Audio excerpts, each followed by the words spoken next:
Imagine a life where every moment is guided not by fleeting desires nor by impulsive emotions, but by an unshakable inner strength. A life where you are no longer swayed by the shifting tides of circumstance, but stand steadfast, unbroken, on a foundation of your own making. This is not a fantasy. It is a life built on discipline, a power available to each of us should we dare to master ourselves. In our endless pursuit of greatness, society often glorifies achievement and success as if they were treasures hidden in some distant land, waiting to be claimed by the bold and the daring. But the Stoics understood a deeper truth. True greatness lies not in what we gain, but in what we become. Discipline, then, is not merely a tool to reach success. It is the very essence of success. It is the foundation on which any genuine accomplishment must stand. Imagine for a moment the mind untrained in discipline, a mind driven by whims, by fleeting passions, by cravings and fears. Without discipline, we become slaves to whatever desires stir within us, to whatever fears rise to the surface. We are tossed about like a leaf in the wind, unable to chart our own course. To live without discipline is to surrender control, to hand the reins of our life over to external forces, to be led by the nose through a life that is not truly ours. The Stoic perspective on discipline and inner freedom. The Stoic philosophers, Marcus Aurelius, Seneca, Epictetus, knew that discipline is not about suppressing oneself, but about reclaiming one's true power. Marcus Aurelius, in his Meditations, writes, "The soul becomes dyed with the color of its thoughts." With this statement, he reminds us that our inner lives, our identities, are shaped by the patterns we allow to govern us.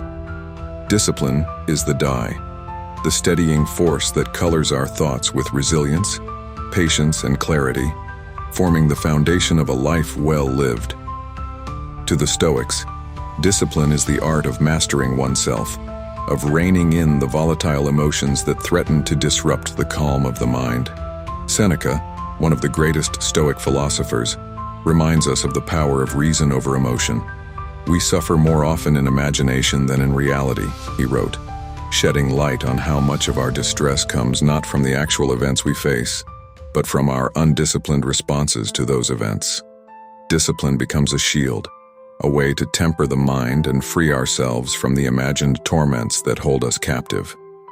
When we speak of success, it is often with images of wealth, power, or fame in mind. But the Stoics urge us to reconsider. True success, they teach, is not about the possessions or accolades we amass. It is about the self we create. For to be truly successful is to be impervious to the storms of life, to meet each challenge with calm and resolve, to remain unshaken in the face of loss, failure, or hardship. Success, then, is a measure not of what we own, but of what we are willing to endure and overcome. Discipline as the path to self-mastery. Epictetus, a former slave-turned-philosopher, reminds us of the value of this inner mastery. "No man is free who is not master of himself." These words strike at the heart of what discipline offers us: freedom. For if we cannot govern ourselves, if we are at the mercy of our emotions, we are, in essence, enslaved. The man who cannot resist his anger, who succumbs to his fears, who is driven by impulse rather than intention, such a man is bound, even if he appears outwardly successful. Discipline is not a limitation, it is liberation. When we master ourselves, we gain the freedom to pursue what truly matters, to act with purpose rather than reaction, to choose our path rather than be pushed along by circumstances. Discipline allows us to rise above the endless chase for pleasure and comfort, to find instead a more enduring joy in the pursuit of virtue and wisdom. It is through this discipline that we cultivate the traits that withstand the tests of time: patience, courage, resilience, and inner peace. The role of discipline in overcoming destructive emotions. In the Stoic view, emotions themselves are not the enemy. It is our reaction to them, our lack of control, that brings suffering. Discipline teaches us to pause, to breathe, to consider rather than react. It is a practice of standing outside ourselves, of observing our feelings without letting them dictate our actions. Marcus Aurelius likened this practice to a fortress, writing, "Like a rock that the waves keep crashing over. It stands unmoved, and the raging of the sea falls still around it." This image captures the Stoic ideal, the disciplined mind as an unmovable rock, untouched by the tempests of anger, fear, or sorrow. In mastering discipline, we are not denying ourselves pleasure or rejecting our feelings. We are instead elevating our experience, choosing to live as conscious agents rather than passive recipients. We are no longer mere spectators in our own lives, buffeted by the whims of fate. Instead, we take an active role, steering our lives with a steady hand, grounded in reason and purpose. Embracing discomfort as a path to strength. Discipline requires that we willingly endure discomfort, that we place reason above passion, that we choose what is difficult over what is easy. It is in this willingness to confront discomfort, to face our fears and doubts head-on, that we find true strength. Life, in its unpredictable twists, will throw at us countless reasons to fall, to quit, to despair. But when we stand rooted in discipline, we face these trials not as victims, but as warriors of the spirit.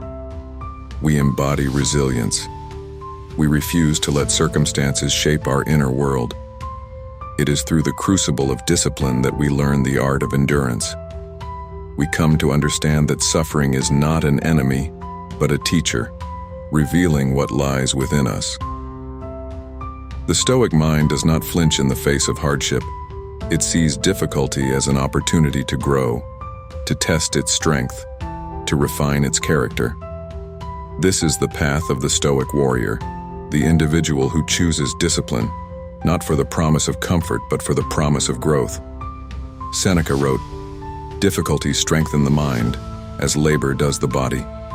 Each challenge we face, each sacrifice we make, each urge we resist strengthens us, builds our resolve, deepens our capacity to endure. To embrace discipline is to walk the narrow road, one less traveled by the multitude seeking ease. But this road, though difficult, leads to the only success worth having: a life unbroken by circumstance, a heart untouched by fleeting passions, a mind free from the chains of fear and desire. Discipline as a daily practice. The journey of discipline is not one we complete in a day. It is a lifelong commitment, a daily practice. Discipline does not demand perfection, but perseverance. Each day offers us a choice. Will we yield to our weaker impulses, or will we strengthen ourselves through small acts of self-control, of delayed gratification, of mindful presence? The practice of discipline is not a grand battle, but a series of small victories. Each time we resist a temptation, each time we hold our temper, each time we choose what is right over what is easy, we are building the foundation of a strong and resilient character. Marcus Aurelius advised himself to waste no more time arguing about what a good man should be. Be one. This call to action is not only a reminder of the urgency of discipline, but of the immediacy with which we can begin. We do not need ideal conditions to start practicing discipline. We need only the will to begin. Discipline does not wait for tomorrow, for a better day, for a time when it feels easy. Discipline begins now, in this moment, in each choice we make. The transformative power of discipline. Discipline, at its core, is the path to transformation. It is the foundation of all success, not because it guarantees victory, but because it cultivates within us the character to endure, to strive, to persist in the face of failure.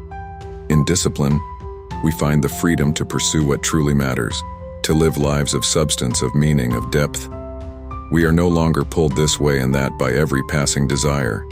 We are centered, grounded, secure in the knowledge that we are masters of ourselves. To choose discipline is to choose a path of purpose over pleasure, of depth over ease, of lasting joy over momentary satisfaction. It is to recognize that true success is not found in what we achieve, but in what we become. And what we become through discipline is strong, resilient, and free. So let us choose discipline.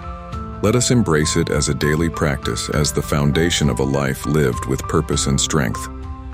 As Marcus Aurelius urged, let us waste no more time waiting for the right moment to act. Let us begin today, in each small choice, in each act of self-control, in each moment of clarity. Let us build the foundation of true success, not in the outward victories that fade with time, but in the inner strength that endures. For in discipline, we do not merely achieve success, we become it.